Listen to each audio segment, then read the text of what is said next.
Baik, Assalamualaikum warahmatullahi wabarakatuh. Perkenalkan, saya Bayu Oki Setiawan, guru di SMK PGRI 8. Bagaimana kabar kalian semua? Semoga tetap dalam keadaan sehat walafiat, serta terhindar dari penyakit atau wabah COVID-19.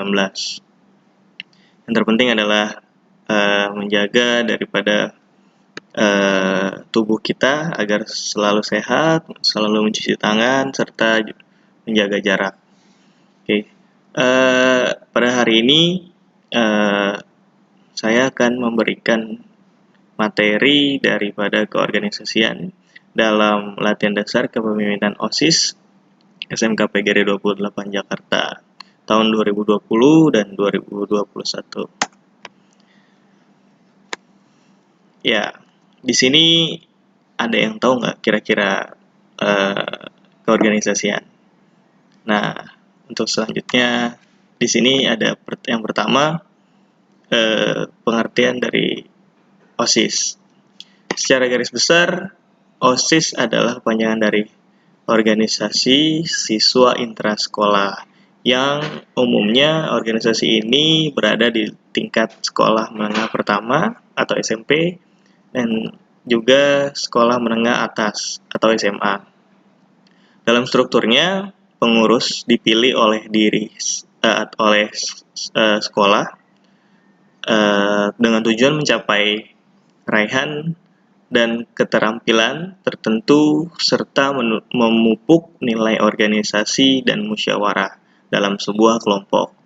OSIS pun umumnya memiliki seorang pembimbing, yaitu guru yang dipilih dari pihak sekolah yang memang memiliki keterampilan dalam bidang tertentu, seperti pembina OSIS. Untuk selanjutnya di sini ada pengertian daripada logo OSIS. Jika dilihat sekilas, bentuk logo OSIS SMP dengan SMA hampir sama, hanya perbedaannya ada pada latar belakang logo SMP yang berwarna kuning dan SMA yang berwarna coklat. Nah, ini adalah logo dari OSIS SMK PGRI 28. Ya, bisa kita lihat. Nah, di sini adalah penjelasannya. Berikut pengertian daripada logo OSIS tersebut, yaitu warna kuning sendiri diartikan sebagai warna kehormatan yang agung dan melalui organisasi OSIS dianggap mampu memberikan sumbangan nyata kepada tanah air melalui pembinaan pada siswa SMP. Nah, itu yang logo berwarna kuning. Nah, untuk yang selanjutnya di sini, sedangkan yang berwarna coklat dalam logo OSIS SMA dianalogikan sebagai tanah Indonesia yang diartikan sebagai pijakan kepribadian dan budaya nasional bangsa. Nah, selanjutnya dalam bentuk logo OSIS terdapat diantaranya bunga bintang sudut 5 dan 5 kelopak daun bunga sebagai simbol dari generasi muda dan kemurniannya jiwa yang berintikan Pancasila. Nah, bisa kita lihat ada di atas ya, bunga dan bintang. Oke, terus selanjutnya, lalu ada juga lambang buku terbuka identik dengan belajar keras menuntut ilmu sebagai perwujudan pembangunan bangsa. Kunci pas dilambangkan sebagai kemauan bekerja keras dan rasa percaya diri pada kemampuan diri sendiri. Tangan terbuka menunjukkan kesediaan menolong orang lain. Biduk artinya sebagai masa depan yang lebih baik. Sedangkan pelangi merah putih melambangkan tujuan nasional berupa cita-cita menuju masyarakat yang adil dan makmur. Terakhir di sini ada 17 butir padi, 8 lipatan pita, dan 4 buah kapas, serta 5 daun kapas menunjukkan angka keramat, yaitu momen kemerdekaan Republik Indonesia, yaitu 17 Agustus 1945. Nah, di sini ada sejarahnya. Dalam sejarahnya, beberapa sekolah di tingkat SMP SMK memiliki organisasi dengan tujuan tertentu, baik yang berada di dalam lingkup maupun yang di luar lingkup sekolah. karena berpotensi memiliki dua kubu dengan kepentingan yang berbeda. Maka pada tahun 1970 sampai dengan tahun 1972, timbullah keinginan pemimpin organisasi siswa untuk menghindari perpecahan antar organisasi di dalam dan di luar sekolah melalui arahan dari pimpinan Departemen Pendidikan Kebudayaan. Pembentukan organisasi ini dimaksudkan untuk mempersiapkan orang-orang terpilih di usia belia untuk usaha memperjuangkan bangsa berupa pelatihan kepemimpinan, keterampilan, daya kreasi, kesegaran jasmani, patriotisme, dan idealisme. Selanjutnya, pemerintah dalam hal ini berperan besar menetapkan nama organisasi menjadi OSIS dengan 4 jalur pembinaan siswa, yaitu organisasi kesiswaan, latihan kepemimpinan, kegiatan ekstrakurikuler, dan juga kegiatan wawasan wiyata mandala. Nah, di sini ada tugas OSIS ya, secara harfiah bertugas untuk mengendalikan aktivitas siswa agar mencapai tujuan yang positif. Siswa yang bergabung dalam bagian OSIS yang selanjutnya disebut sebagai pengurus OSIS. Nah, ini kalian tuh ya, calon pengurus OSIS, memiliki tugasnya masing-masing mengingat adanya spesifikasi bidang jabatan yang diembannya. Selain pengurus OSIS, guru juga bertanggung jawab menjadi pembina organisasi ini dengan tugas mengawasi jalannya kepengurusan agar lebih terarah melalui kegiatan-kegiatannya. Nah, ini biasanya sebagai pembina OSIS ya, gurunya. Terus selanjutnya di sini ada kepengurusan OSIS. Pada prinsipnya siapapun yang menjadi pengurus OSIS memiliki beban tersendiri. Nah, di sini siapapun bisa, cuman di sini ada beban tersendiri. Maka terdapat pengurusan OSIS untuk menentukan siswa yang akan menjadi pengurus OSIS di beberapa sekolah.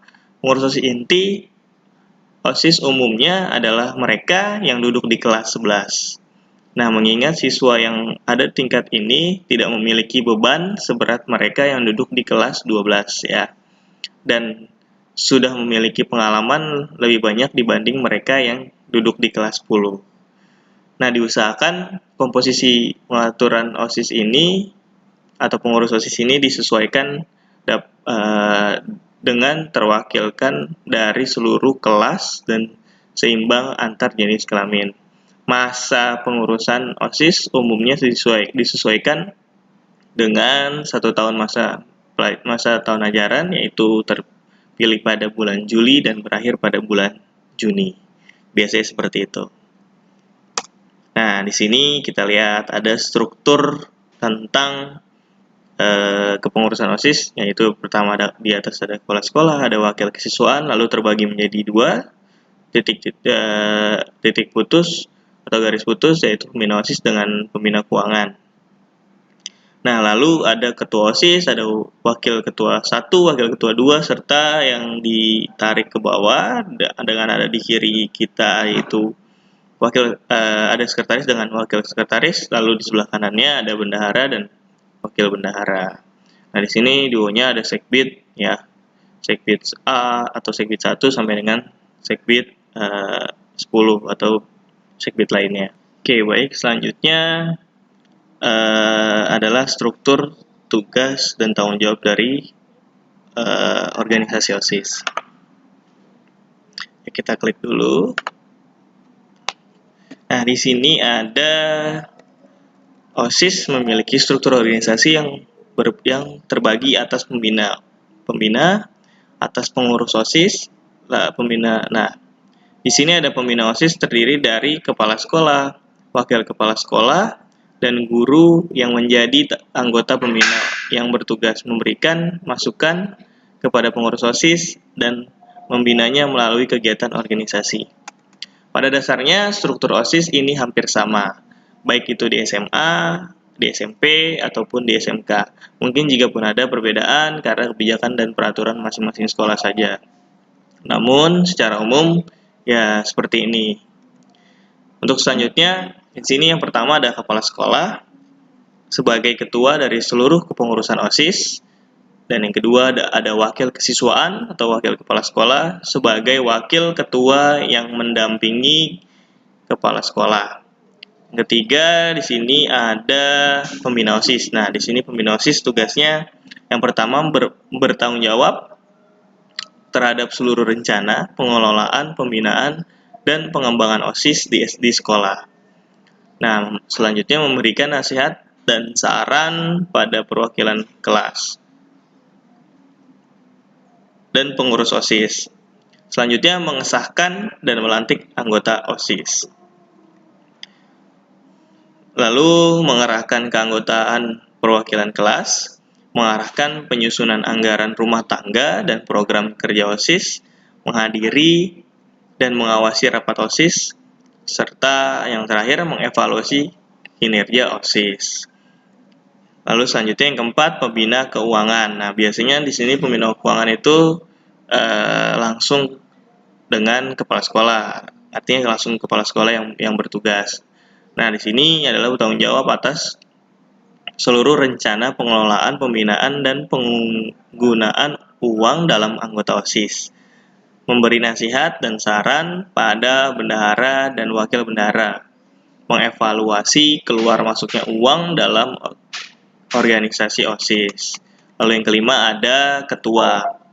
Tugasnya yaitu memimpin organisasi dengan baik, menetapkan kebijakan dan menyusun program kerja, mengkoordinasi seluruh anggota kepengurusan, memimpin rapat, selanjutnya mengevaluasi kinerja seluruh anggota kepengurusan.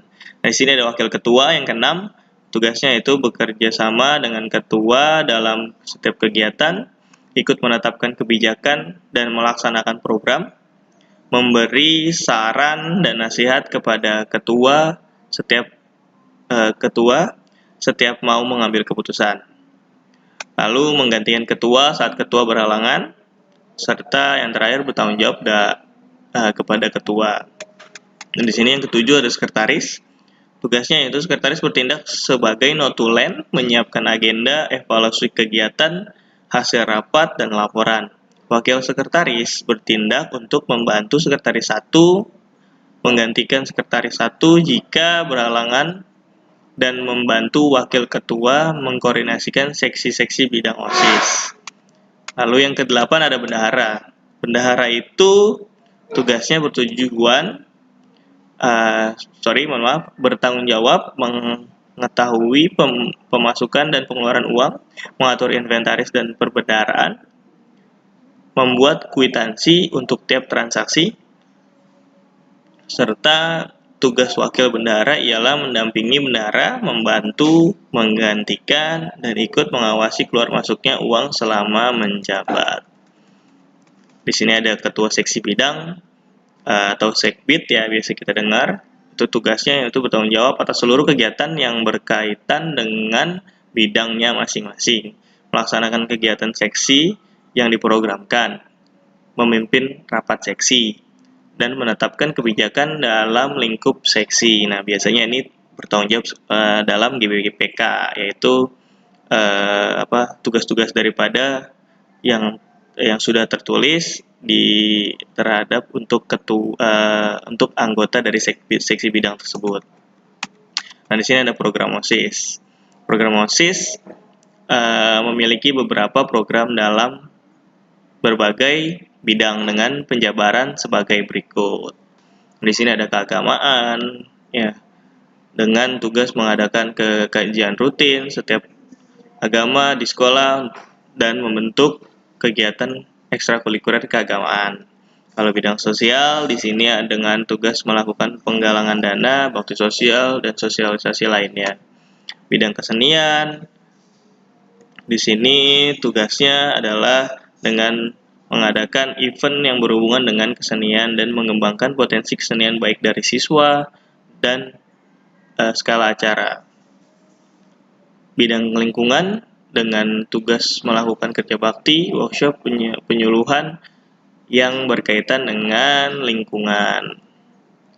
Nah, biasanya di sekolah kita juga belum ada nih. Kalau untuk lingkungan, biasanya penyuluhan-penyuluhan gitu adanya di Sekbid Forum Siswa Anti Narkoba ya, atau Forsana biasa kita sebut. Nah, bidang kesenian dengan tugas melakukan kegiatan bidang kesenian dengan tugas melakukan kegiatan olahraga, pertandingan berkala, dan juga mengembangkan potensi siswa dalam bidang olahraga. Ini mohon maaf nih, yang ini adalah bidang olahraga ya. Sepertinya salah ketik. Oke, lanjut. Di sini ada motivasi menjadi anggota OSIS. Nah, di sini sudah ada ya. Sebenarnya apa sih yang menjadi motivasi seseorang menjadi anggota OSIS? Dan di sini adalah pertama ada pengalaman organisasi, biasanya setelah dari SMP ya naik langsung ke SMK. Nah, ini punya pengalaman di SMP-nya, lalu ingin menjadi anggota OSIS lagi di SMA. Nah, di sini memupuk jiwa kepemimpinan.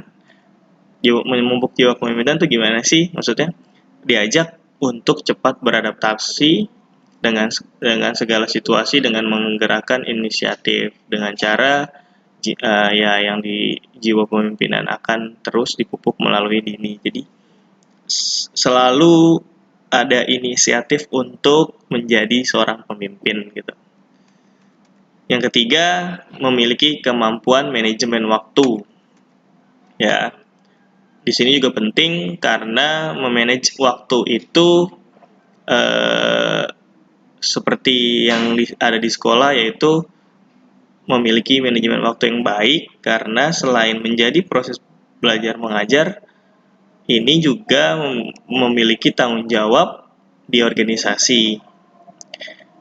Kedepannya mengingat banyaknya disrupsi di dunia kerja di masa depan. Jadi ini dalam konteks yang ketiga ini memiliki kemampuan manajemen waktu sangat berpengaruh juga nanti ketika kalian lulus terus kerja. Nah, ini bisa memanage waktu dengan baik.